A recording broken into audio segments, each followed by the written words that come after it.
Friends, तर ब्लॉगची सुरुवात आहे ना डायरेक्ट संध्याकाळीच केली होती. एकदम भारी असं वेदर झालं होतं बाहेर. मला तर झोपेत होती पण मी झोपली नाही, संध्याकाळ झाली होती म्हणून. मम्मी हरिपाठ घेत होती, रिदू बुक वाचत होता त्याची. त्यानंतर मी थोड्या वेळ टी व्ही बघितली.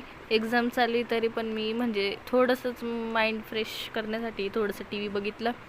रिदू इथे खेळत होता आणि रिदूसाठी नाही इथे रोज नवीन जेवण बनतं, पण तो काय खात नाही. पण तरी आज त्याच्यासाठी बनत होती मम्मी. हे सेरेलॅक बनत होती पण गाजर टाकून.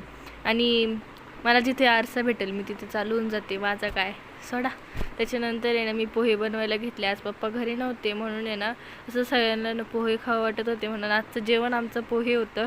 तुमचं नाश्ता असत असेल पोहे, आमचं जेवण असतं ते. पटकन कांदा कापल्यानंतर आहे ना मी बाहेर बघत होते. मला बाहेर आहे ना भांडायचा आवाज येत होता. ऐकायला तर मजा येत होती पण जाऊ दे, काय ते रोजचंच आहे, कधी ना कधी चालूच असतं. त्यानंतर मी फ्रीज उघडलं, पहिले काकडी दिसली ती खाल्ली ती, कारण की इम्पॉर्टंट आहे. पहिले पेट पूजा फिर काम दूजा. त्यानंतर आहे ना मी कोथिंबीर घेतली. कोथिंबीर कापायला मला का आवडते ते मला पण नाही कळत, पण मला आवडतं. एकदम बारीक बारीक असं कोथिंबीर कट केली. त्यानंतर आहे ना रिदूची बघा इथे मस्ती चालू होती. रिदूचं जेवण बनलं का नाही ते बघण्यासाठी मम्मी आली होती इथे. रिदूला पण घेऊन आली होती म्हणून. इथे रिदूचं काम चालत असतं, तो कधी शांत बसणार आहे का नाही? बरोबर आहे माझं, मी कायम बरोबरच असते. ते सोडा. त्यानंतर मी पहिले कढई ठेवली तापायला. कढई तापल्यानंतर त्याच्यावरती आहे ना म्हणजे त्याच्यामध्ये तेल टाकलं. त्यानंतर वरून थोडेसे जिरे टाकले. आणि मी एवढी लांब होती कढई जवळून, कारण की तिथे मिरची होती. मी जवळ गेली तशीच ती फुटली एक, पण मी वाचली थोड्यावरून. काय नाही, वाचली, बरं झालं. मी कांदा टाकला त्यामध्ये मला वाटलं की हे जरा शांत झालं असेल, जवळ गेली तर हातावरच तेल उडलं होतं.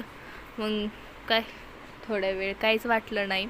पण नंतर मी जसं हात धुतला ना म्हणजे हात धुतला तेव्हा ते जरा कमी झालं, पण जळत तर होतंच असं. त्यानंतर मी ना कांदा लवकर परतण्यासाठी एक ट्रिक वापरते. ते ट्रिक आहे का काय ते मला पण कळत नाही, पण त्याच्यामध्ये ना मीठ टाकलं का आधीच, मग ते कसं पाणी सोडतं आणि लवकर शिजलं जातं. त्यानंतर मी हळद टाकली, पोहे टाकले आणि मिक्स केलं, झाले पोहे. झाले नाही म्हणजे अक्षसाठी पोहे काढले, कारण की तिचे नाटकं कधी संपणार आहे का नाही संपणार, म्हणूनच ना तिच्यासाठी हे पोहे काढून घेतले होते बिना कोथिंबीरचे.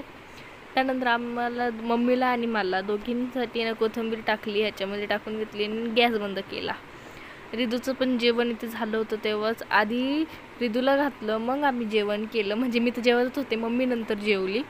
इथे झोपायच्या टायमिंगला आमच्या नाटकं चालू होती, कारण आज पप्पा घरी नव्हते. Bye, thank you for watching.